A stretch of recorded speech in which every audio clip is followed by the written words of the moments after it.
Hey guys, and welcome back to our channel How to Guide. In this tutorial, we are gonna look at how to download KakaoTalk for our Android device. Now let us begin. Initially, I'm simply gonna open up the Play Store and search for KakaoTalk. And guys, this is it. As you can see, this is the application that we wish to install, that is KakaoTalk. Do note that you can directly install it by clicking on this install button. And for your information, it will take about 97 MB.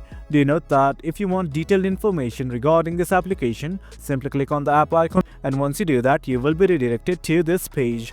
From here, you can look about the data safety. Along with that, you can also view the ratings and reviews. But right now, all we want to do is install it. So let's simply hit on the install button at the top.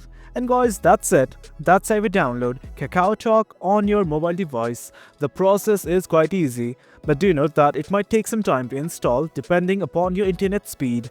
Well guys, that is it. Hope you guys found this video informative, and for more content like this, do remember to hit like, share and subscribe.